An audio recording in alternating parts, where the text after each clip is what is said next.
अस्सलाम वालेकुम everyone, it's me Rida Fatima. Welcome back to my YouTube channel. आज मैं आप लोग के साथ केमिस्ट्री क्लास 9 के सॉल्व मॉडल पेपर शेयर करूंगी 2023 के, जो कि इस साल का मॉडल पेपर है। तो सबसे पहला क्वेश्चन है, water isotopes identify the number of electron proton present in the following. तो आइसोटोप्स की डेफिनेशन है ये 2 लाइन के। इसमें बताया गया है कि एक एटम में सेम एलिमेंट हो, सेम एटॉमिक नंबर हो, लेकिन डिफरेंट मास नंबर हो तो वो आइसोटोप्स कहलाता है। ठीक है, तो आइसोटोप्स का जो एटॉमिक नंबर होता है वो 17 होता है। ठीक है, आप चार्ट में भी देख सकते हैं, पहले चैप्टर में चार्ट है। और एटॉमिक मास जो है ना वो 37 होता है। ठीक है, तो अब जो है ना प्रोटॉन और न्यूट्रॉन निकालने का तरीका क्या होता है, हम एक फार्मूला लगाते हैं n=a-z। ठीक है, यानी कि हम एटॉमिक नंबर को एटॉमिक मास में से माइनस कर देते हैं, तो हमारे पास जो आंसर आता है वो न्यूट्रॉन होता है। और प्रोटॉन तो हमें पता है जो एटॉमिक नंबर होता है वो प्रोटॉन होता है। और जो हमारे पास सेकेंड एलिमेंट है वो है कार्बन, तो उसका भी इसी तरीके से इसकी कैलकुलेशन होगी। अच्छा जी, अब दूसरा क्वेश्चन है, what is alloy, write down the composition of brass and bronze. ये इसकी डेफिनेशन है और ये यहाँ पे ब्रास और ब्रॉन्ज की कंपोजिशन है, एप्लीकेशन के साथ लिखिएगा। अच्छा जी, जो फोर्थ क्वेश्चन है वो बैलेंसिंग इक्वेशन है और 3 इक्वेशन है और इन तीनों इक्वेशन को बैलेंस करना है रिएक्टेंट और प्रोडक्ट्स में। तो अगर आपको इसकी वीडियो चाहिए बेस्ट एक्सप्लेनेशन वाली तो कमेंट में ज़रूर बताएं, मैं अगली वीडियो बैलेंसिंग इक्वेशन पर ही बनाऊंगी। अब आ जाते हैं क्वेश्चन 5 में, मगर अगर आपको वीडियो अच्छी लग रही है तो इस वीडियो को लाइक ज़रूर कर दें। Define primary and confirmative test for qualitative analysis of Sudden plus square question। तो इसके आंसर में मैंने टेस्ट भी दिया हुआ, ऑब्जर्वेशन भी दी हुई है, रिजल्ट भी दी हुए, तो आप इससे यहाँ से आंसर कॉपी कर सकते हैं। अगला क्वेश्चन है हमारे पास, इस क्वेश्चन में इलेक्ट्रॉनिक कॉन्फ़िगरेशन करनी है नाइट्रोजन, मैग्नीशियम और क्लोरीन की। तो यहाँ पे आपको मैंने मार्क किया हुआ है, यहाँ से देख लीजिएगा। अगर वीडियो चाहते हैं तो कमेंट में ज़रूर बताएं। अच्छा जी, अब आ जाते हैं अपने 7th क्वेश्चन में, जो कि न्यूमेरिकल है। ठीक है, 600 ml sample of gas is heating 27 Celsius to 77 Celsius at constant pressure, what is it final volume. तो इस क्वेश्चन में पूछा जा रहा है कि एक सैंपल है गैस का जो 27 सेल्सियस और 77 सेल्सियस पे प्रेशराइज हो रहा है, मतलब गर्म हो रहा है एक कांस्टेंट टेम्परेचर में। तो इसकी फाइनल वॉल्यूम क्या होगी। तो सबसे पहले आपको ये आना चाहिए कि सेल्सियस से केल्विन में कैसे करते हैं और केल्विन से सेल्सियस में चेंज कैसे करते हैं। तो इसका सिंपल मेथड ये है कि अगर आपके पास कोई चीज़ सेल्सियस में दी गई है तो उसे उस नंबर को प्लस कर दें 273 से, तो आपका केल्विन निकल आएगा। और अगर कोई चीज़ आपको केल्विन में दी हुई है नंबर, तो उसको आप जो है ना 273 से माइनस कर दें तो आपका सेल्सियस निकल जाएगा। तो इस क्वेश्चन में दरअसल क्या करना था, यहाँ पर 27 सेल्सियस दिया हुआ है। ठीक है, तो 27 को हमने प्लस कर दिया क्योंकि सेल्सियस को प्लस करते हैं 273 से, तो हमारे पास आंसर आ गया 300 केल्विन। इसी तरीके से हमने 77 को भी कर दी तो हमारे पास आंसर आया है 350। तो इसका सॉल्यूशन में आ जाते हैं। तो जब हमें वॉल्यूम निकालना होता है तो हम फॉर्मूला लगाते हैं V1/T1 = V2/T2।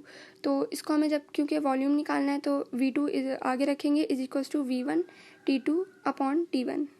अब जो है ना इस फार्मूले में इन सारी वैल्यूज़ को पुट कर देंगे और हमारे पास आंसर आएगा 700 ml। तो हमारे पास वॉल्यूम का आंसर आया 700 ml। ठीक है, अच्छा जी, अब आ जाते हैं अपने 8 क्वेश्चन में, जिसमें हमें 3 कंपाउंड दिए हुए हैं, उनके केमिकल फार्मूले निकालने हैं। तो पहला है स्लेक्टाइन, ये पहला दिख रहा है आपको, और जो दूसरा है वो है सोडा ऐश, और तीसरा ये मैंने मार्क किया हुआ है लाइमस्टोन। ठीक है, अच्छा जी, और 9th क्वेश्चन में हमें Faraday first and second law बताना है, इसमें स्टेटमेंट बताना है, इंट्रोडक्शन नहीं बताना है। ठीक है, अच्छा जी, आप देख सकते हैं Faraday first law of electrolysis और ये है Faraday second law of electrolysis.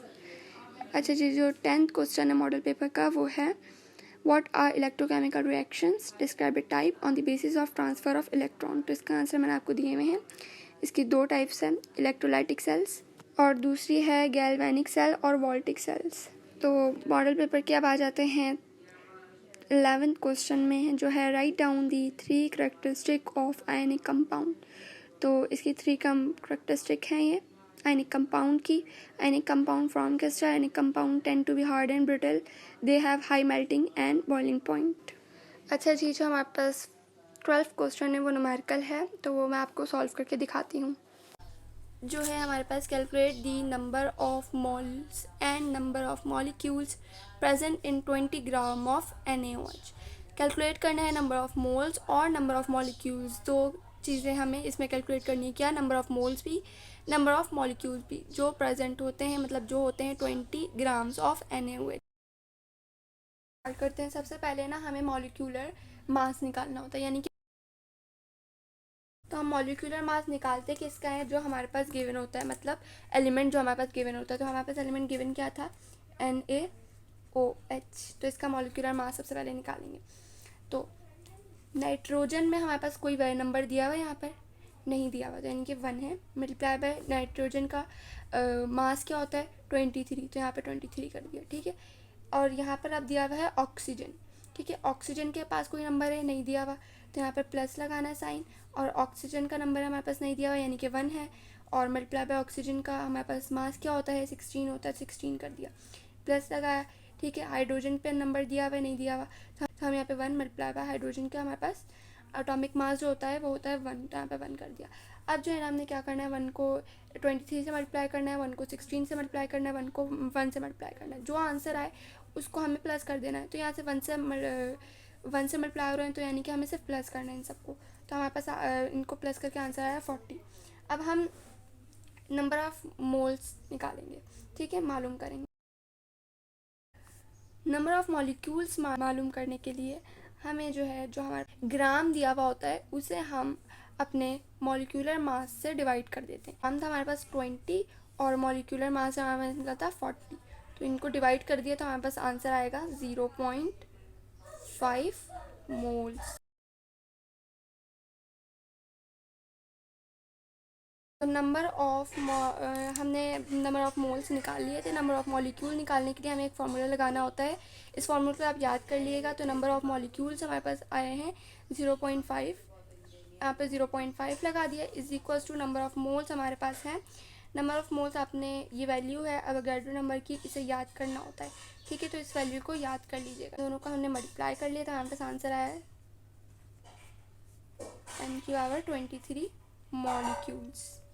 I hope आप लोग को ये न्यूमेरिकल समझ में आया होगा। ये बहुत ही इंपॉर्टेंट न्यूमेरिकल था, इसलिए मैंने अलग से कॉपी में समझाया था। अब आ जाते हैं अपने 13 क्वेश्चन में। ये 13 में 2 क्वेश्चन हैं। Milk is a colloidal solution, gases diffuse more rapidly. इसमें हमें बताना है कि मिल्क जो है ना कोलाइडियल सॉल्यूशन कैसे है और गैस तेज़ी से डिफ्यूज़ कैसे जाती है।